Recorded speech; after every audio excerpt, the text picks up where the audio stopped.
सबसे बड़ी खबर है इस वक्त इस्राएली मीडिया के मुताबिक अमरीकी सदर डोनाल्ड ट्रंप और इस्राएली वज़ीर आज़म नेतन्याहू गज़ा में जंग ख़त्म करने पर मुत्तफ़िक हो गए हैं। टाइम्स ऑफ इसराइल के मुताबिक गज़ा की जंग इंतहाई तेज़ी से 2 हफ्तों में ख़त्म होने जा रही है। अखबार के मुताबिक डोनाल्ड ट्रंप और नेतन्याहू के दरमियान ईरान पर अमरीकी हमले के बाद टेलीफोनिक राबता हुआ था और इस राबते में ही ट्रंप और नेतन्याहू गज़ा में जंग फौरी बंद करने पर मुत्तफ़िक हुए। टाइम्स ऑफ इसराइल ने लिखा कि मुत्तहिदा अरब अमारात और मिस्र गज़ा की पट्टी का मुश्तरका इंतज़ाम संभालेंगे।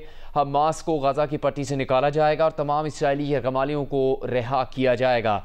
इस वक्त तक की सबसे बड़ी खबर इस्राएली जारहियत से मुताल्लिक खबर यह है कि इस्राएली मीडिया के मुताबिक अमरीकी सदर डोनाल्ड ट्रंप और इस्राएली वज़ीर आज़म नेतन्याहू गज़ा में जंग ख़त्म करने पर मुत्तफ़िक हो गए हैं। टाइम्स ऑफ इसराइल के मुताबिक गज़ा की जंग इंतहाई तेज़ी से 2 हफ्तों में ख़त्म होने जा रही है। अक्टूबर 2023 में शुरू होने वाला ये तनाज़ा, जिसमें इसराइल की जानिब से मुसलसल फ़लस्तीनियों को जंगी जारहियत का निशाना बनाया जाता रहा है और इस वक्त इसी तनाज़े से मुताल्लिक़ ख़बर यह है कि ये जंग ख़त्म होने जा रही है। अखबार के मुताबिक डोनाल्ड ट्रंप और नेतन्याहू के दरमियान ईरान पर अमरीकी हमले के बाद टेलीफोनिक राबता हुआ था और इसी राबते में ही ट्रंप और नेतन्याहू गज़ा में जंग फौरी बंद करने पर मुत्तफ़िक हुए। टाइम्स ऑफ इसराइल ने यह भी लिखा है कि मुत्तहिदा अरब अमारात और मिस्र गज़ा की पट्टी का मुश्तरका इंतज़ाम संभालेंगे।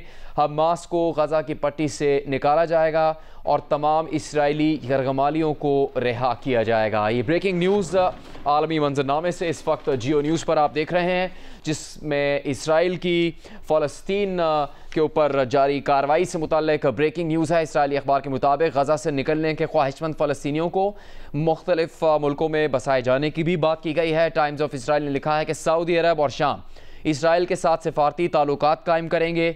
दीगर अरब और मुस्लिम ममालिक भी ऐसा ही करेंगे। ये जंग अब ख़त्म होने जा रही है, लेकिन इसके साथ साथ इसकी और तफसील भी सामने आ रही है। टाइम्स ऑफ इसराइल ने लिखा है कि मुत्तहिदा अरब अमारात और मिस्र गज़ा की पट्टी का मुश्तरका इंतज़ाम संभालेंगे। हमास को गज़ा की पट्टी से निकाला जाएगा और तमाम इस्राएली यरगमालियों को रिहा किया जाएगा। इसके अलावा मज़ीद ये कि इस्राएली अखबार ये कहता है गज़ा से निकलने के ख्वाहिशमंद फ़लस्तीनियों को मुख्तलिफ मुल्कों में बसाया जाएगा। टाइम्स ऑफ इसराइल ने लिखा है कि सऊदी अरब और शाम इसराइल के साथ सिफारती ताल्लुकात कायम करेंगे। दीगर अरब और मुसलमान ममालिक भी ऐसा ही करेंगे। बैनुल-अक़वामी मंजरनामे पर इस तनाज़े से मुताल्लिक इस वक्त ये अहम तरी तफसील सामने आ रही है, जिसमें यह बताया जा रहा है कि डोनाल्ड ट्रंप और नेतन्याहू के दरमियान ईरान पर अमरीकी हमले के बाद टेलीफोनिक राबता हुआ और इसी राबते में ही ट्रंप और नेतन्याहू गज़ा में जंग फौरी बंद करने पर मुत्तफ़िक हुए।